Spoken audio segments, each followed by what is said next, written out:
Hey guys, how's it going? It's pouring down rain here. Um, my rings, I got rings ordered from 3 different places. One set showed up today, so we're gonna continue on with my project. This is stickers 2.0.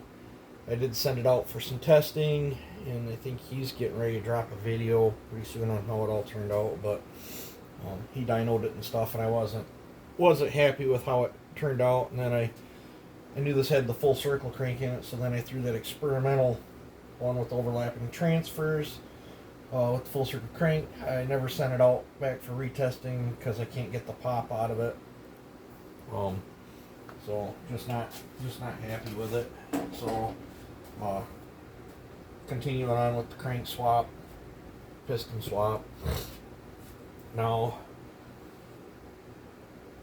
I show a lot of what I do on this channel, and some of it's experimental, some of it's risky, some of it's probably not the right way to do stuff. If you choose to try to do something that I'm doing, it's on you.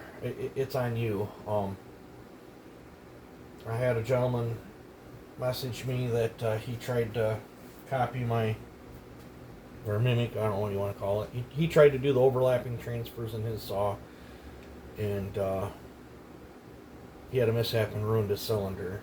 And the way I took it, I think he was a little upset with me. I didn't tell you guys to try this. I'm just showing you what I'm doing. If you try something that I'm doing, you're doing it at your own risk. Every time I go to port a cylinder, there's a risk of damaging something. And I think that's with anything.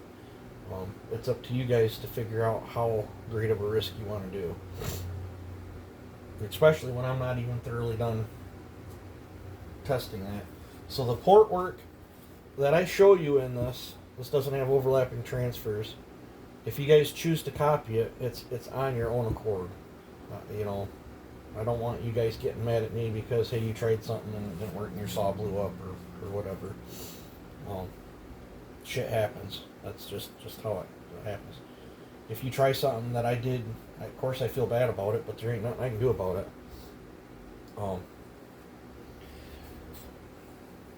This one has had the base and the skirt trim, but the rest of it's all stock.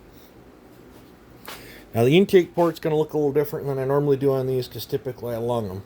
With this piston swap, it allowed me to raise the whole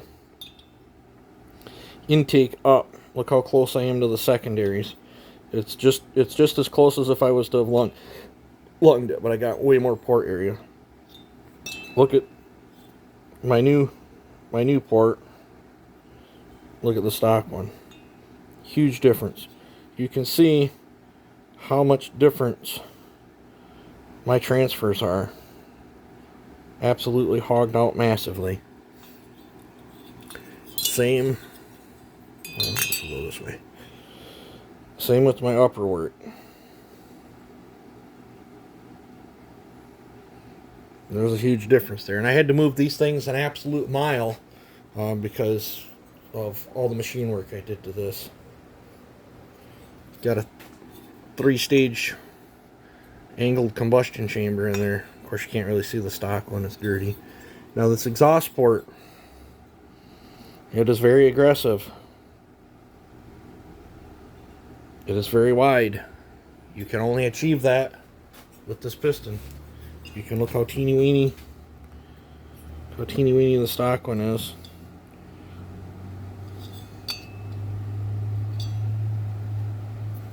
I'm not going to give the numbers out because I intend on racing this thing if it turns out good. Numbers is only part of the battle.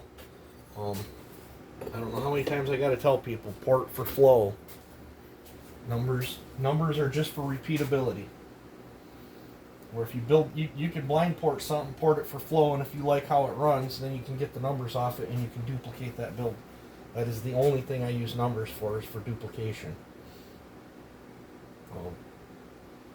I will say this has a lot of duration to it, but it's probably going to give me some spit back too. But with as much machine work as I had to do to it, and as much as I cut off the piston,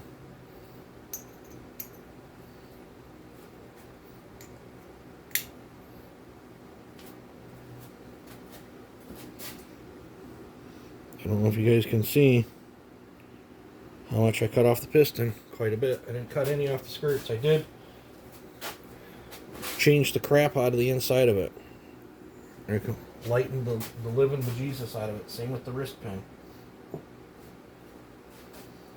The reason I can get that aggressive with the ports is because I no longer have a skinny piston. You know, I got a really fat piston. Allows me to get a little bit more creative with these things. Also, I had to make special spacers to run this piston. This piston is nothing special. It's a Meteor piston for a 350 Husqvarna 44 millimeter. I did reach out to a machine shop that I used to have when I needed piston holes resized or whatever. He doesn't have anything to go down this small, but I am looking into it, and he's looking into it to possibly be able to machine these out to accept the great big Echo wrist pin. And he's not going to look into the stuff to cut the new groove in it for the keeper or whatever. But I mean, I could probably, if it leaves a faint line, I could probably go in there and cut my own groove in, make a tool or something. Possibly, or something. But if he can get these to where he can machine these for me, I might have a few made up where I can do piston swaps with the stock crank. And maybe cut down on half of the split case process and hunting down a hard to find crankshaft. I'm still waiting. I don't quite have everything in. I'm still waiting. You know, everybody's like, oh, I didn't change the crank. I did. The 4910s don't take a clip, guys. They take a thread on. Now, if I was a better machinist, I would imagine my lathe would probably have the capabilities where I could turn that down and put left-handed threads on there and convert it, but I don't have that much faith in my ability on cutting threads and stuff on the lathe.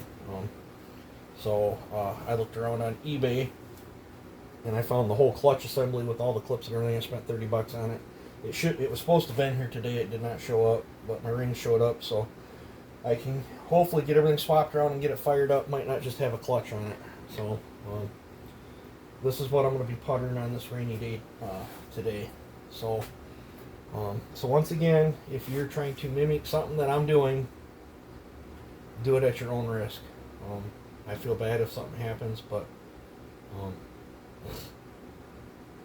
yeah, I'm expecting quite a bit of snot out of this thing.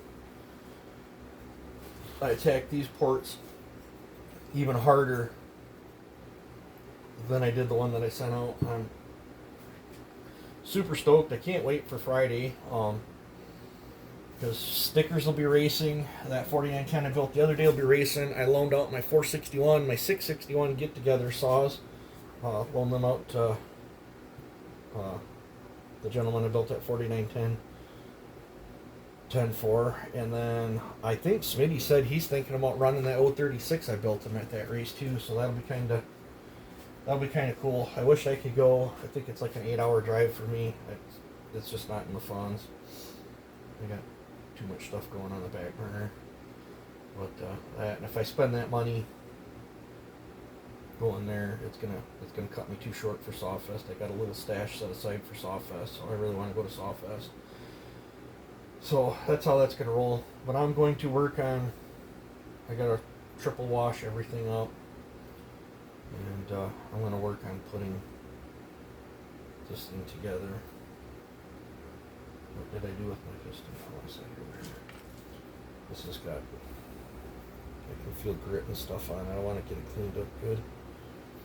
But these lines I cut in here for extra oiling. When you're twisting something 16,000 plus RPM, you need every little bit of help you can get to keep oil on the cylinder walls. So let me know what you think. What you think it's going to run like. And yeah. So you guys take it easy, have a good one, and have fun porting your saws.